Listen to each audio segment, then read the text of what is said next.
Добрый день, я Ганна Соус, вітаю вас у праскай студыі «Свабоды без гальштукаў. І сёння у нас незвычайны гость Дэніэл Круцына. Ён літаральна на один дзень прыехаў у Прагу з Менску. Уже 6 гадоў жыве ў Менску, ураджэнец Нямецчыны, выпускнік Гарварду. Дэніэл, вітаю вас. Здравствуйте. Ну так звучыць вельмі дзіўна для многіх людзей, як вы, выпускнік Гарварду, маглі мець кар'еру у международных организациях, где заўгодна, але вырашили поехать в Минск. Ну да, не всем нравится работа в большой, иногда немножко бюрократизированной организации, как там ООН или Всемирный банк. Мне всегда хотелось иметь свой бизнес, как бы, ну, make a difference через именно, ну, предпринимательство. И, ну, я сам первый раз поехал в регион в середине 90-х годов, проходил альтернативную службу в Санкт-Петербурге, но в те годы у меня еще не было достаточно опыта, чтобы как бы, ну, сделать свое дело. Да? А уже в середине 2000-х годов, ну, когда пару лет работал в консалтинге в Германии, посмотрел, но то, что уже в России многие ниши заняты, моя деятельность были. Ну и вот тут сначала предлагали участвовать в межправительственном проекте получения инвестиционного климата, но я этим пользовался сразу, чтобы посмотреть, если можно в Беларуси организовать свое дело. Каким чином у вас, ну, можно сказать, вельмі цяжкая праца, у якой поспех многие не поверят, что можно быть консультантом у сферы инвестиций в Беларуси, у сферы заходних инвестиций в Беларуси. Это может быть поспеховым? Ну да, конечно, я так не думаю. Конечно, но рынок, он меньше, чем там в России или даже в Украине. Некоторые сектора экономики, они более или менее еще закрыты, потому что государство доминирует в них или регуляция не позволяет так легко туда инвестировать. А есть другие сектора, которые достаточно открытые. Какие? Ну это, например, сфера IT, это, например, современный ритейл, это деревопереработка, где сейчас произошла определенная либерализация. Это вообще производство, производить из Беларуси товары на потребление по всем странам СНГ. Это в рамках таможенного союза как раз сейчас плюс.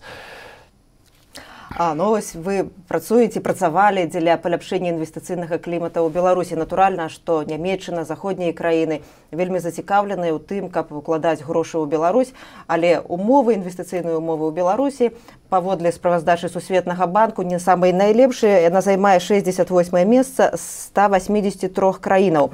Як вы мяркуеце, пры той сітуацыі, якая цяпер у Беларусі, пры тым кіраўніцтве, якое цяпер у Беларусі, ці магчыма паляпшаць инвестиционный климат? Это увогуле реально? Ну, во-первых, нужно отметить, что уже был сделан определенный успех, да, несмотря на то, ну, там, с одной стороны, Беларусь уже поднялся, там немало мест по рейтингу, были определенные... Минулый год опустился на 4 позиции. Ну, сейчас, да, но если это сравнить как бы в долгосрочной тенденции с тех пор, что я приехал 2007 года... Так это вы поуплывали, можно сказать. Ну, я просто действительно чувствовал, чтобы там всем чиновникам было отдано поручение привлечь инвестиции. Да? И когда я приехал там первые годы на какие-то государственные инвестиционные форумы, где не знали разницу между кредитованием и инвестициями, тоже сейчас стало в этом плане намного лучше. Да? С другой стороны, то, что в чем тоже я лично немножко разочаровался, таких больших, скажем, координальных структурных реформ, они не было сделано. Да? Хотя, на самом деле, как бы нам показывает пример Юго-Восточной Азии, да, на вызов там всем либералам, что при авторитарном режиме или керовництве, когда есть правильная экономическая политика, она это может внедрить в некоторых случаях даже более эффективно, чем в, там, скажем, слишком демократических странах, где переизбирается правительство каждый год, да, кому-то какой-то лобби-группе делаешь плохо, они сразу выходят на улицу, да. Но поэтому, я думаю, это скорее вопрос воли. Думаете, что параўнанне з азіяцкімі краінамі корректное ў дачыненні да Беларусі, что там может спрацаваць гэтак же? Я думаю, да. Я думаю, что если нынешнее руководство страны хотело бы делать кардинальные структурные реформы и приватизацию, она могла это делать. Дело в том, что в Беларуси до конца не верит в рыночную экономику, по-прежнему верит, что государственный бизнес может управляться так же эффективно, чем частный. Хотя, например, пивной отрасль показывает в Беларуси, да, где конкурируют вместе там частные предприятия и местные с иностранным капиталом и государственные, что государственные просто очень сильно теряют позиции.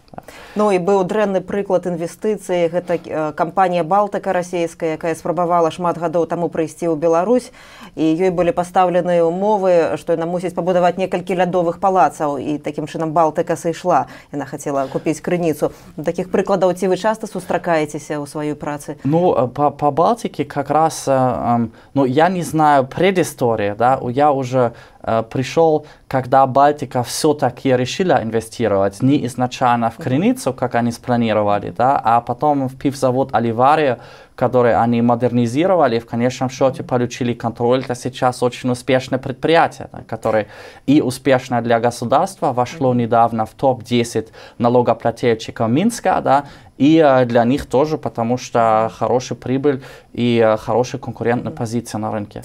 Даніл, пахваліцеся, вось колькі грошай за час вашай працы у Менску, колькі грошай было інвеставана у беларускую экономику, дзякуючы вам? Ну, я участвовал в, скажем, проектах в размерах около 500 миллионов долларов, да, во всем количестве. Это некоторые проекты связаны с банковской сферой, связаны с производством, немножко IT, немножко ритейл, немножко пищевка, вот, деревопереработка за последнее время есть интересные проекты. Ну, великие суммы. Хотя есть такая теория, что многие заходние краины, заходние инвесторы чакают, когда изменятся умовы у Беларуси, але яны чакают таким чынам, что засылают своих выведников, разведчиков Украины, якія вось знаходзяцца в краіне, вывучаюць клімат, знаёмяцца з людзьмі. Ось при тых всех великих суммах, якія, дзякуючы вам, прыйшлі ў Беларусь, вы былі кансультантам, вы праводзілі гэта, прасоўвалі.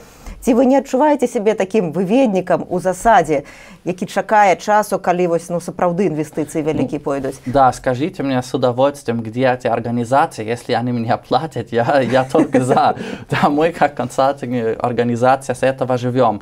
Но, к сожалению, то, что я чувствую в последнее время, что многие вообще потеряли интерес к Беларуси, да, потому что российский рынок рядом, он настолько больше, да, все равно есть у инвесторов определенные сомнения, что тот таможенный союз России, который есть, что он действительно всегда будет действовать и не ведется там снова там какие-то нетарифные барьеры против белорусского мяса или молока.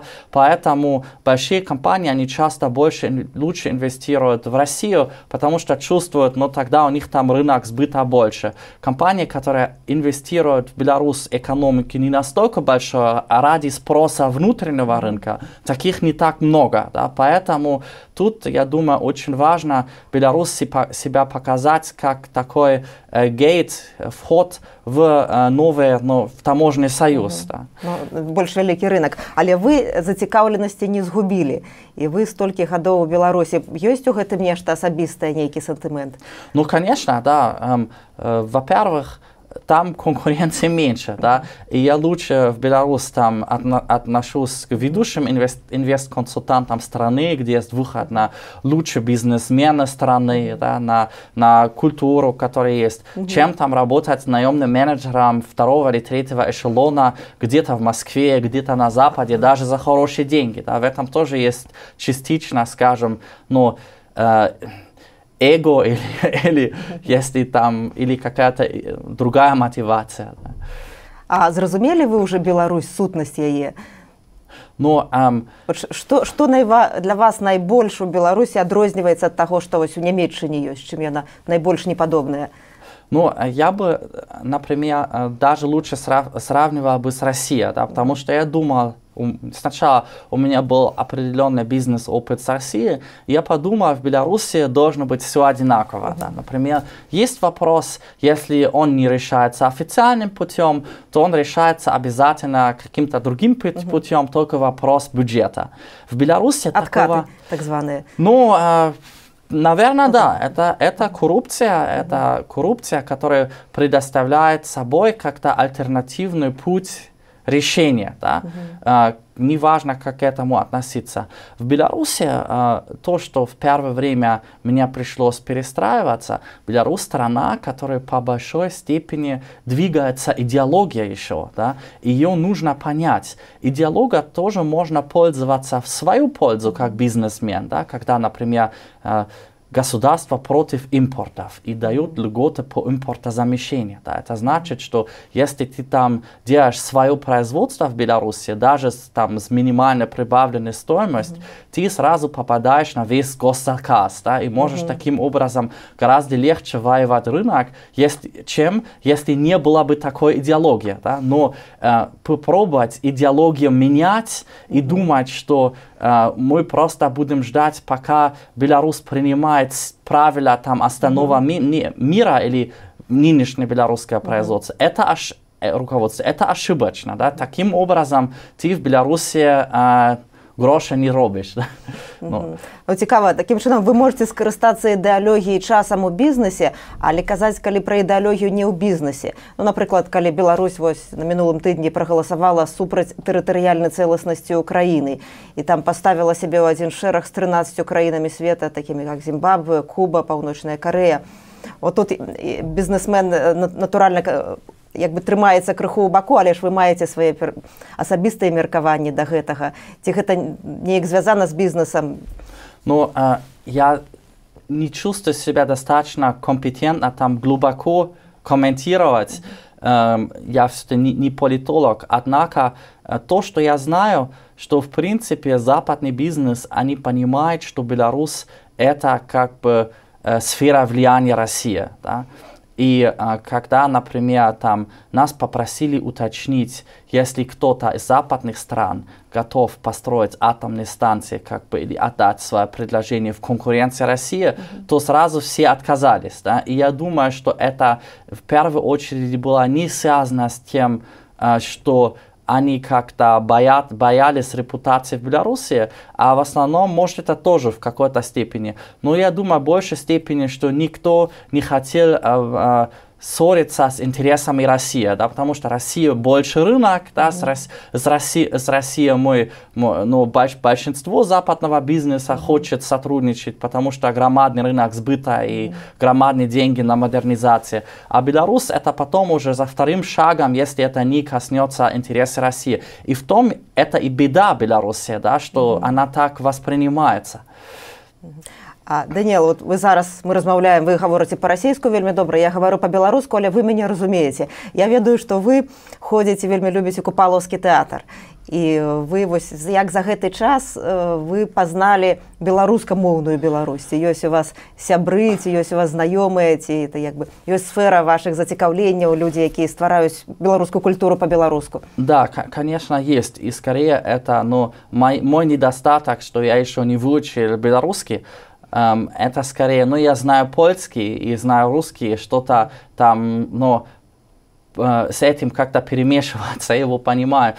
Конечно, но в Беларуси именно то, что интересно мне, что есть что есть двухязычность, да, что есть русский театр, есть белорусский театр, есть там белорусское искусство есть больше, которое там российское, и именно этим, скажем, призма страны становится более интересной, да, потому что, тоже не только одна религия православия, да, есть и католический костел, куда я и хожу, да, хотя сам лютеранин, но мне кажется, и обоснованно этим белорусский народ, наверное, немножко более, скажем, толерантно или более привык к тому, что могут быть, скажем, разные национальности или разные веры, разные взгляды на мир. А як спецыяліст па інвестыцыям, як кансультант, апошняе пытанне, адкажыце каротка для слухачоў Свабоды, якія хочуць рабіць бізнес, хочуць прыцягнуць інвестыцыі. Якая сфера найбольш аптымальная, у якой сферы, уклаўшы інвестыцыі, можна атрымаць найбольшы прыбытак? Ну, во-первых, в Беларуси множество сфер, множество ниш еще не занятых, да. Это, если речь идет о мелком бизнесе, да, просто я говорю всем, там, приезжайте в Беларусь, посмотрите, что тут еще нет, да, и привезите это где-то из Европы или из России. Это может быть, ну, начинаться в каких-то сферах услуг, да, где, ну, ресторанная сфера, там еще очень много пустых ниш. А так, если говорить о целом, это те сектора, которые не слишком регулируем государство. Потому что, ну, есть, конечно, сектора, где как бы государство регулирует цены закупочные, сырья и тоже цены сбыта. В этих сложнее работать и сложнее конкурировать как бы с местным бизнесом. А есть сферы, где на самом деле государство не сильно вмешивается, это особенно IT, это ритейл современный, это производство, когда речь идет, когда ты не конкурируешь с государственными местными производителями, а делаешь что-то импортозамещающее или экспорт-ориентированно. Ну и не надо стараться менять идеологию страны, да, а надо просто ее пользоваться и через эту призму смотреть, где есть еще свободные ниши.